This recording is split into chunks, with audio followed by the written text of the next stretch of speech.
রব্বানা ইয়া রব্বানা ইয়া রব্বানা মাফ করে দাও তোমার বান্দাদের সব গুনাহ। রব্বানা ইয়া রব্বানা ইয়া রব্বানা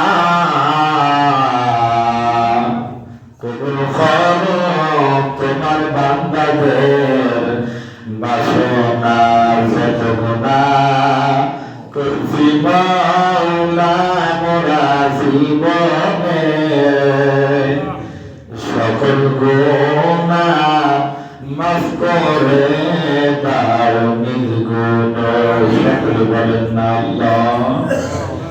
আয় আল্লাহ ও মালিক, দুনিয়াতে আসার পর আল্লাহ দুনিয়ার মহাব্বতে আমরা জীবনে কত গুনাহ করেছি আল্লাহ জানি না।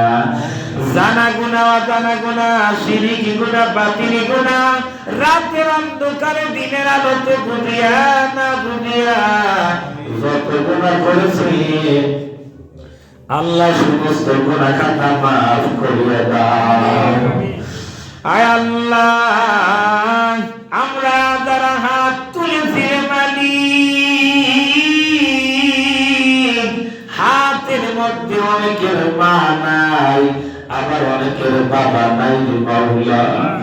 যেই মা বাবার মুখের দিকে তাকাইলে কবুল হবে সব তুমি আমার নামে বসে দিতা। আয় আল্লাহ যার মা নাই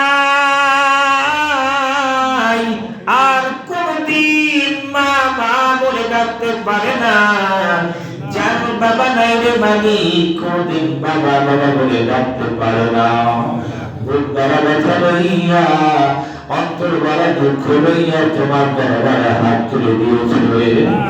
আয় আল্লাহ আমাদের হাতগুলা কবুল করো, আর ওই মা বাবার কবরখানা জান্নাতের বাগান বানায়া দাও।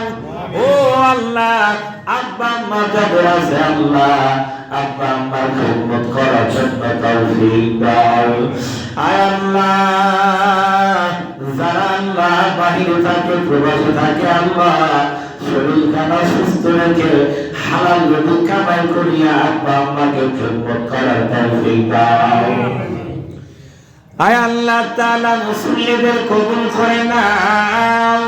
আয় আল্লাহ প্রত্যেককে কামাই কাবার মেহমান বানায়া নাও। ও মালিক সকলকে খানায় কাবার মেহমান বানাও। আল্লাহ যে পর্যন্ত খানায় কাবার মেহমান না বানাইবা ওই পর্যন্ত আমাদের কাউকে মরণের ডাক দিও না। আয় আল্লাহ বাংলাদেশে আল্লাহ অনেক আলেমরা নির্যাতিত হচ্ছে মালিক, আলেমদেরকে আল্লাহ ইবাদত করিয়া লও। আর বিশেষ করে প্রত্যেকটা মানুষের দিলের মধ্যে আল্লাহ দ্বীনি ইলম দিয়ে আল্লাহ দ্বীনি বোঝার তৌফিক দিয়ে দাও। আল্লাহ যারা হাত তুললাম সকলকে জান্নাত মেহমান বানিয়ে দাও। আয় আল্লাহ মসজিদ খানা কবুল করে নাও। আয় আল্লাহ যেই মানুষগুলো অক্লান্ত পরিশ্রম করার পর আল্লাহ তোমার ঘরের খেদমত বলে না আল্লাহ সকলকে আল্লাহ তোমার দ্বীনের দায়ী হিসেবে কবুল করে নাও। বলপাড়ার মহল পাড়ার মধ্যে যত কবরস্থানে যত মাইয়া সাহিত্য আছে আয় আল্লাহ সকলের খবর আজাব কিয়ামত পর্যন্ত নাজাত করিয়া দাও। ও মালিক আমরা তো কেউ টাকার জন্য আসি নাই, দুনিয়ার মধ্যে যতদিন হায়াত দাও ঈমান আমল নিয়ে তুমি থাকার জন্য তৌফিক দিয়ে দাও। আল্লাহ বলেন দিবা আল্লাহ ঢাকার মধ্যে সুইমিং করে পানির মধ্যে ডুবাইয়া বেইজ্জত করে মরণ দিও না। আল্লাহ বলেন যদি বাইরে বাড়ি আল্লাহ নামাজের সুন্দর মধ্যে মরণটা দিয়ে দিও। আয় আল্লাহ যেই দিন মসজিদের চারগাহার পালকি আমাদের বাড়ির মধ্যে পাঠাইবারে মালিক এর আগে সকলকে জান্নাতের মেহমান হিসেবে কবুল করে নাও। আর যেদিন মালাকুল মউত বাড়ির মধ্যে পাঠাইবা সকলের জবানে মধুর কালেমাটা জারি করিয়া দিয়ে সকলেই বলেন লা ইলাহা ইল্লাল্লাহু মুহাম্মাদুর রাসূল।